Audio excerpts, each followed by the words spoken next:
Depression ಅಲ್ಲಿರೋರು, ಎಂಜೈಟಿಯಲ್ಲಿ ಸಮಸ್ಯೆಯಿಂದ ಬಳಲಾಡ್ತಾ ಇರೋರು, ತುಂಬಾ ಮಾನಸಿಕ ಒತ್ತಡದಲ್ಲಿರೋರು ಸ್ನೇಹಪಾನ ಅದಕ್ಕೆ ಯೋಗ್ಯವಾಗಿರ್ತಕ್ಕಂಥ ಯಾವ ದೋಷವನ್ನ ನಿವಾರಣೆ ಮಾಡ್ಲಿಕ್ಕೆ ಯಾವ ಘೃತಪಾನ ಮಾಡಿಸ್ಬೇಕು ಅಂತ ಘೃತವನ್ನ ಪಾನ ಮಾಡಿಸಿ, ಮೂತ್ರ ಮತ್ತು ಬೆವರು ಇಂಥ ಎಲ್ಲ ಹೊಲಸುಗಳು ದೇಹದಿಂದ ಸ್ವಚ್ಛ ಹೊರಗೆ ಹೋಗ್ತವೆ. ಅಸ್ತಮಾ ಮತ್ತು ಶ್ವಾಸಕೋಶದ ಸಮಸ್ಯೆಗಳಿಗೆ BP, ಶುಗರ್, ಥೈರಾಯ್ಡ್, ಕೊಲೆಸ್ಟ್ರಾಲ್ ಈ ಚಿಕಿತ್ಸೆಗಳಿಂದ ಆಪರೇಷನ್ ಇಲ್ಲದೆ ಜಾಯಿಂಟ್ ಪೇನ್ ಗಳನ್ನ ಸರಿಪಡಿಸ್ಕೊಳ್ಬಹುದು. ಶ್ರೀ ಗುರು ಬಸವಲಿಂಗಾಯ ನಮಃ. ಓಂ ನಮಃ ಶಿವಾಯ. ಸರ್ವರಿಗೂ ಭಕ್ತಿಯ ಶರಣು ಶರಣಾರ್ಥಿ. ನಾನು ನಿಮ್ಮ ಯೋಗ ಗುರು ವೈದ್ಯ ಶ್ರೀ ಚನ್ನಬಸವಣ್ಣ, ಶ್ರೀಗಂಗಾ ಯೋಗ ನಿಸರ್ಗ ಚಿಕಿತ್ಸಾ ಹಾಗೂ ಆಯುರ್ವೇದ ಸಂಶೋಧನಾ ಕೇಂದ್ರ, ಆರೋಗ್ಯ ಮಹಾಮನೆ, ಬೆಂಗಳೂರು, ಹುಬ್ಬಳ್ಳಿ, ಧಾರವಾಡ ಹತ್ತಿರ, ಮುರ್ಕಟ್ಟಿ. ತಮ್ಮೆಲ್ಲರಿಗೂ ನಮ್ಮ ಯೂಟ್ಯೂಬ್ ಚಾನಲ್ಗೆ ಭಕ್ತಿಯ ಸ್ವಾಗತ.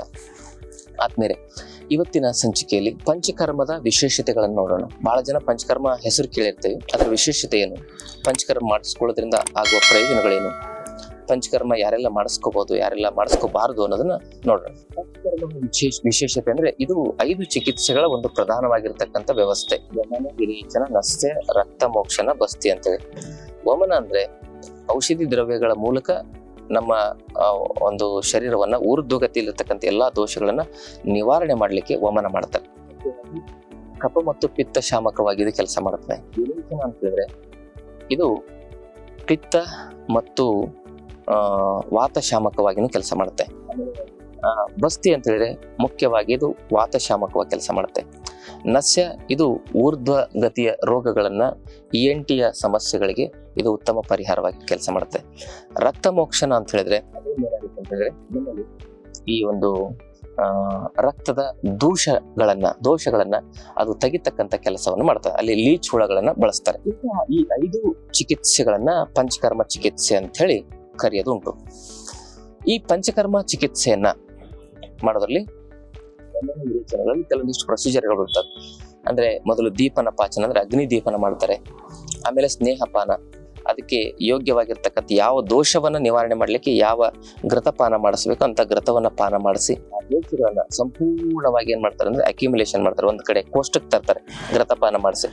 ಆಮೇಲೆ ಮೈಗೆಲ್ಲ ಮಸಾಜ್ ಮಾಡೋದು, ಅದಕ್ಕೆ ಸ್ನೇಹನ ಅಂತ ಕರೀತಾರೆ.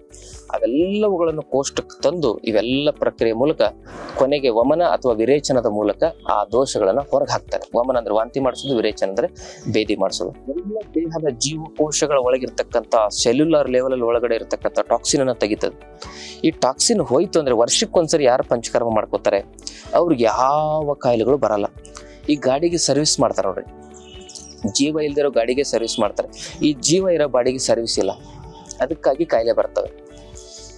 ಪ್ರತಿ ವರ್ಷಕ್ಕೆ ಒಂದ್ಸರಿ ಮಾಡ್ಕೊಂಡು ನೋಡಿ ಪಂಚಕರ್ಮ. ನಿಮ್ಗೆ ಹೆಂಗ ಅನ್ಸುತ್ತೆ ಅಂದ್ರೆ ದೇಹ ಅಷ್ಟೇ ಸ್ವಚ್ಛ ಆಗುತ್ತೆ ಅಂತ ಹೇಳ್ತಾ ಇರ್ತಾರೆ ಪಂಚಕರ್ಮದಿಂದ. ಇಲ್ಲ, ದೇಹ ಮತ್ತು ಮನಸ್ಸು. ಬಹಳ ಜನ ಡಿಪ್ರೆಷನ್ ಅಲ್ಲಿರೋರು, ಎಂಜೈಟಿಯಲ್ಲಿ ಸಮಸ್ಯೆಯಿಂದ ಬಳಲಾಡ್ತಾ ಇರೋರು, ತುಂಬಾ ಮಾನಸಿಕ ಒತ್ತಡದಲ್ಲಿರೋರು, ಪಂಚಕರ್ಮ ಮುಗಿದ ತಕ್ಷಣ ನನಗೊಂಥರ ಶಾಂತಿ, ನೆಮ್ಮದಿ ಅಂತ ಅನಿಸ್ತದೆ. ಯಾರು ಬೈದ್ರೂ ಟೆನ್ಷನ್ ಆಗ್ತಾ ಇಲ್ಲ, ಏನಂದ್ರೂ ಟೆನ್ಷನ್ ಆಗ್ತಾ ಇಲ್ಲ, ಮೈಂಡ್ ತುಂಬಾ ಫ್ರೀ ಆಗಿದೆ ಅಂತ ಹೇಳ್ತಾರೆ. ಒಂಥರ ನನಗೆ ಸ್ವರ್ಗದಲ್ಲಿ ಇದ್ದೇನೆ ಅನ್ನೋ ಅನುಭವ ಆಗ್ತಾ ಇದೆ ಅಂತ ತುಂಬಾ ಜನ ನಮ್ಮಲ್ಲಿ ಬಂದು ಹೇಳ್ತಾರೆ. ಅಂದ್ರೆ ಪಂಚಕರ್ಮ ಮಾಡೋದ್ರಿಂದ ಮನಸ್ಸಿನ ಒತ್ತಡಗಳು ಕೂಡ ನಿವಾರಣೆ ಆಗ್ತವೆ, ಮನಸ್ಸಿನ ವಿಕಾರಗಳು ಕೂಡ ನಿವಾರಣೆ ಆಗ್ತವೆ.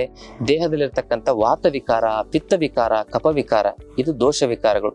ದೋಷಗಳು ಅಂತ ಹೇಳಿದ್ರೆ ಪುರುಷ ಮೂತ್ರ ಮತ್ತು ಮಲ, ಅಂದ್ರೆ ಟಾಯ್ಲೆಟ್, ಮೂತ್ರ ಮತ್ತು ಬೆವರು ಇಂಥ ಎಲ್ಲ ಹೊಲಸುಗಳು ದೇಹದಿಂದ ಸ್ವಚ್ಛ ಹೊರಗೆ ಹೋಗ್ತವೆ, ಈ ಮಲಗಳಂತ ಹೇಳ್ತಾರೆ. ಮತ್ತೆ ಸಪ್ತ ಧಾತುಗಳು, ರಸರಕ್ತ, ಮಾಂಸ, ಮೇಧ, ಅಸ್ಥಿ, ಮಜ್ಜೆ, ಶುಕ್ರ ಅಂತಕ್ಕಂಥ ಸಪ್ತ ಧಾತುಗಳು, ಇವೆಲ್ಲ ಶುದ್ಧೀಕರಣ ಆಗ್ತವೆ. ದೋಷಗಳಂದ್ರೆ ಮಲ ಮತ್ತು ಧಾತುಗಳು, ದೋಷ ಅಂದ್ರೆ ವಾತ, ಪಿತ್ತ, ಕಫ, ಇವೆಲ್ಲವನ್ನು ಸರಿಗೊಳಿಸ್ತದೆ ಈ ಪಂಚಕರ್ಮ ಚಿಕಿತ್ಸೆ. ಪಂಚಕರ್ಮ ಚಿಕಿತ್ಸೆಯಿಂದ ದೋಷಗಳು, ಧಾತುಗಳು ಇವೆಲ್ಲವೂ ಕೂಡ ಕ್ರಿಯಾಶೀಲವಾಗ್ತವೆ, ಸ್ವಚ್ಛವಾಗ್ತವೆ. ನಮ್ಮ ಆಯುರ್ವೇದ ಶ್ಲೋಕ ಹೇಳುತ್ತೆ, ಆರೋಗ್ಯವಂತ ಮನುಷ್ಯನ ಲಕ್ಷಣ ಸಮದೋಷ ಸಮಾಗ್ನಿಶ್ಚ ಸಮಧಾತು ಮಲಕ್ರಿಯ ಪ್ರಸನ್ನಾತ್ಮೇಂದ್ರಿಯ ಮನಸ್ವಸ್ಥಸ್ಯ ವಿಧೇಯತೆ. ಸಮದೋಷ ಅಂದ್ರೆ ವಾತಪಿತ್ತ ಕಫ ಸಮವಾಗಿರ್ಬೇಕು, ಸಮಧಾತು ಅಂದ್ರೆ ಸಪ್ತಧಾತುಗಳು ಸಮವಾಗಿರ್ಬೇಕು, ಸಮದೋಷ ಸಮಾಗ್ನಿಶ್ಚ ಸಮಧಾತು ಮಲಕ್ರಿಯ, ಸ್ವಚ್ಛವಾಗಿರ್ಬೇಕು, ಧಾತುಗಳು ಸ್ವಚ್ಛವಾಗಿರ್ಬೇಕು. ಆಮೇಲೆ ಪ್ರಸನ್ನಾತ್ಮೇಂದ್ರಿಯ ಮನಸ್ಸು, ಸಮದೋಷ ಸಮಾಗ್ನಿಶ್ಚ ಅಗ್ನಿನೂ ಕೂಡ ಸಮವಾಗಿರ್ಬೇಕು, ಸಮಧಾತು ಮಲಕ್ರಿಯ, ಪ್ರಸನ್ನಾತ್ಮೇಂದ್ರಿಯ ಮನಸ್ಸು ಅಂದ್ರೆ ಆತ್ಮ ಮತ್ತು ಮನಸ್ಸು ಪ್ರಸನ್ನವಾಗಿರ್ಬೇಕು, ಆತ್ಮ ಮತ್ತು ಮನಸ್ಸು ಪ್ರಸನ್ನವಾಗಿರ್ಬೇಕು. ಸ್ವಸ್ಥಸ್ಯ ವಿಧೇಯತೆ, ಕೇವಲ BP, ಶುಗರ್ ಇಲ್ಲ, ಯಾವ ರೋಗನೂ ಇಲ್ಲ ಅಂತ ಹೇಳಿದ್ರೆ ಅದು ಪರಿಪೂರ್ಣ ಆರೋಗ್ಯ ಅಲ್ಲ. ಯಾರು ಏನೇ ಮಾಡಿದ್ರು ಕೂಡ ಮೈಂಡಿಗೆ ಟೆನ್ಷನ್ ಆಗಬಾರ್ದು. ಪಕ್ಕದ ಮನೆಯವರು ಒಂದು ಗಾಡಿ ತಗೊಂಡ್ರೆ ಅದನ್ನ ನೋಡಿ ನಮ್ಮ ಹೊಟ್ಟೆ ಉರಿಬಾರ್ದು. ಅವರು ಒಳ್ಳೆ ಸೀರೆ ಉಟ್ಕೊಂಡ್ರೆ ಅದು ನನ್ನಲ್ಲಿಲ್ಲ ಅಂತಕ್ಕಂಥ ಹೊಟ್ಟೆ ಕಿಚ್ಚಿರಬಾರ್ದು. ಇದು ಮನಸ್ಸು ಪ್ರಸನ್ನವಾಗಿರೋದು, ಆತ್ಮ ಪ್ರಸನ್ನವಾಗಿರೋ ಲಕ್ಷಣಗಳು. ಹಂಗಾದಾಗ ಅವನು ಸ್ವಸ್ಥ ವ್ಯಕ್ತಿ. ದೈಹಿಕ, ಮಾನಸಿಕ, ಭಾವನಾತ್ಮಕ, ಸಾಮಾಜಿಕ ಆರೋಗ್ಯವೇ ಪರಿಪೂರ್ಣ ಆರೋಗ್ಯ. ಅದೆಲ್ಲವೂ ಕೂಡ ಪಂಚಕರ್ಮದಿಂದ ಸಾಧ್ಯವಾಗುತ್ತೆ. ಯಾಕಂದ್ರೆ ದೇಹ ಯಾವಾಗ ಸ್ವಚ್ಛ ಆಗುತ್ತೆ, ನಾ ಪದೇ ಪದೇ ಹೇಳ್ತಾ ಇರ್ತೇನೆ, cleanliness is next to godliness ಅಂತ ಹೇಳಿ. ಅವಾಗೆಲ್ಲ ದೈವತ್ವ ವಿಕಾಸ ಆಗುತ್ತೆ ಶರೀರದಲ್ಲಿ. ಅದಕ್ಕೆ ಪಂಚಕರ್ಮ ಚಿಕಿತ್ಸೆ ಯಾವುದೇ ದೋಷ ಇದ್ರೆ ಅದನ್ನ ಬೇರು ಸಮೇತವಾಗಿ ಸಮತೋಲನಗೊಳಿಸ್ತಕ್ಕಂಥ ಶಕ್ತಿ ಇದರಲ್ಲಿದೆ. ದೋಷ ವೃದ್ಧಿ ಅಥವಾ ದೋಷ ಕ್ಷಯವನ್ನ ಸಮತೋಲನಗೊಳಿಸುತ್ತೆ. ವೃದ್ಧಿ ಆದ್ರೂ ತೊಂದರೆ, ಕ್ಷಯ ಆದ್ರೂ ತೊಂದರೆ. ವಾತಪಿತ್ತ ಕಫದಲ್ಲಿ ವೃದ್ಧಿ ಆದ್ರೂ ತೊಂದರೆ, ಕ್ಷಯ ಆದ್ರೂ ತೊಂದರೆ. ಸಪ್ತ ಧಾತುಗಳಲ್ಲಿ ವೃದ್ಧಿ ಆದ್ರೂ ತೊಂದರೆ, ಕ್ಷಯ ಆದ್ರೂ ತೊಂದರೆ. ಮಲಗಳು ವೃದ್ಧಿ ಆದ್ರೂ ತೊಂದರೆ, ಕ್ಷಯ ಆದ್ರೂ ತೊಂದರೆ. ಅವು ಸಮತೋಲನವಾಗಿರಬೇಕು. ಸಮ ಅಂತ ಹೇಳ್ತಾರೆ. ಸಮತೋಲನವೇ ಆರೋಗ್ಯಕ್ಕೆ ಮೂಲ ಶಕ್ತಿ. ಅದಕ್ಕಾಗಿ ಇದೇನ್ ಮಾಡುತ್ತೆ, ಸಮಗೊಳಿಸುತ್ತೆ. ಆ ದೋಷಗಳನ್ನು ಸಂಪೂರ್ಣವಾಗಿ, ಆ ದೋಷ ವಿಕಾರಗಳನ್ನು ಸಂಪೂರ್ಣವಾಗಿ ಕಿತ್ತು ಬಿಸಾಕ್ಬಿಡ್ತದೆ. ಈಗ ಒಂದು ಕಸದ ಗಿಡ ಇದೆ, ಅದನ್ನ ಕಟ್ ಮಾಡಿದ್ರೆ ಮತ್ತೆ ಚಿಗುರ್ತಾ ಇರ್ತದೆ. ಅದನ್ನ ಬೇರು ಸಮೇತವಾಗಿ ಕಿತ್ತೆಸಿದ್ರೆ ಮತ್ತೆ ಆ ಸಮಸ್ಯೆ ಇರೋದಿಲ್ಲ. ಅದಕ್ಕೆ ಶಮನೌಷಧಿಗಳಿಗೂ ಮತ್ತು ಪಂಚಕರ್ಮ ಚಿಕಿತ್ಸೆಗೂ ಏನು ವ್ಯತ್ಯಾಸ ಅಂದ್ರೆ, ಶಮನೌಷಧಿ ಅಂದ್ರೆ ಅಷ್ಟಕ್ಕಷ್ಟೇ ಅದು ಕಟ್ ಮಾಡ್ದಂಗೆ. ಪಂಚಕರ್ಮ ಮಾಡಿದ್ರೆ ಶೋಧನ ಮತ್ತು ಪರಿಪೂರ್ಣ ಶಮನವಾಗುತ್ತೆ, ಮತ್ತೆ ಕಾಯಿಲೆ ರಿಪೀಟ್ ಬರಲ್ಲ. ಪಂಚಕರ್ಮ ಯಾವ್ಯಾವ ಕಾಯಿಲೆಗಳು ಅತಿ ಅದ್ಭುತವಾಗಿ ಅಂದ್ರೆ, ಯಾವುದೇ ಬಗೆಯ ಚರ್ಮ ರೋಗಗಳಿಗೆ ಪಂಚಕರ್ಮ ದಿ ಬೆಸ್ಟ್. ಮತ್ತು ಶ್ವಾಸಕೋಶದ ಸಮಸ್ಯೆಗಳಿಗೆ, ಮತ್ತು BP, sugar, thyroid, cholesterol, auto immune disease, ನರಗಳ ದೌರ್ಬಲ್ಯತೆ, ಲಕುವ, ಹೆಡ್ಏಕು, ಕಣ್ಣಿನ ಸಮಸ್ಯೆಗಳು. ಅದಕ್ಕೆ ಪಂಚಕರ್ಮದಲ್ಲಿ ವಿಶೇಷವಾಗಿ ಒಂದು ಪದ್ಧತಿ ಬರ್ತದೆ, ಚಾಲಕ್ಯ ಅಂತ ಕರೀತಾರೆ. ಅಂದ್ರೆ ಕಣ್ಣಿನ ಚಿಕಿತ್ಸೆಗಳು, ತರ್ಪಣ, ಪುಟಪಾಕ, ಇವೆಲ್ಲ ಪಂಚಕರ್ಮದಲ್ಲಿ ಇವು ಉಪಪಂಚಕರ್ಮವಾಗಿ ನಾವು ಮಾಡ್ತೇವೆ.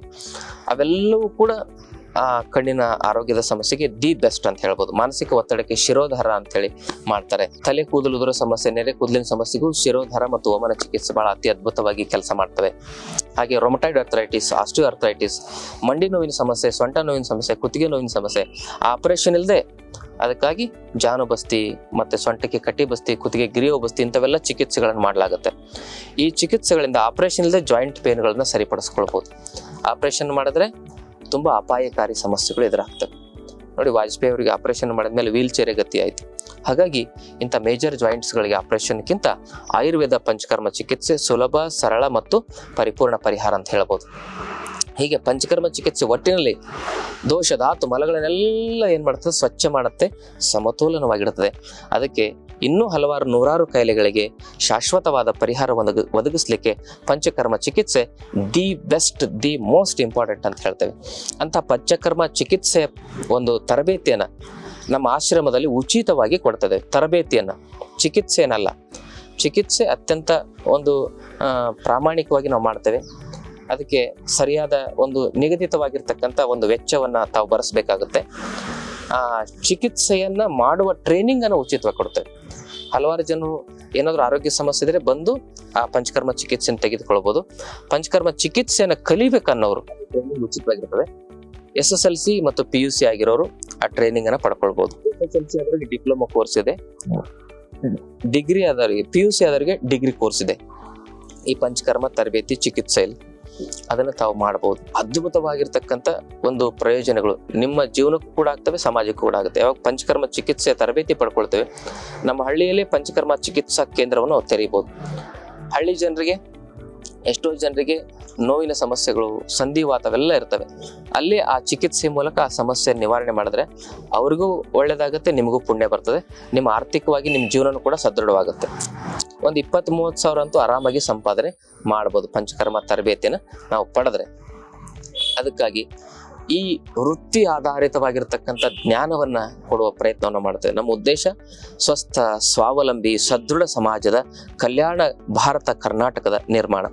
ಶರಣರು, ಸಂತರು, ಮಹಾತ್ಮರು ಕಂಡಿರ್ತಕ್ಕಂಥ ಮಹಾತ್ಮರ ಒಂದು ಸಂಕಲ್ಪದ ಭಾರತವನ್ನು ನಿರ್ಮಾಣ ಮಾಡಬೇಕಾಗಿದೆ. ಯುವಕರ ಕೈಲಿ ಯಾವುದೋ ಕೋಮು, ಮತ, ಪಂಥದ ಧ್ವಜವನ್ನು ಕೊಡೋದಕ್ಕಿಂತ ಕಾಯಕದ ಧ್ವಜವನ್ನು ಕೊಡೋಣ. ಯುವಕರನ್ನ ನಾವು ಉಳಿಸೋಣ, ಯುವಕರ ಜೀವನವನ್ನ ನಾವು ಬೆಳೆಸೋಣ. ಯುವ ಸಮಾಜವೇ ನಮ್ಮ ದೇಶದ ಬೆನ್ನೆಲುಬು. ಈಗ ಯುವ ಸಮಾಜ ಎಲ್ಲಿ ಹೋಗಿದೆ? ಒಂದು ಟೈಮ್ ಪಾಸ್ ಮಾಡ್ತಾ ಇದೆ, ಒಂದು ವ್ಯಸನಗಳಲ್ಲಿ ಬಳಲ್ತಾ ಇದೆ.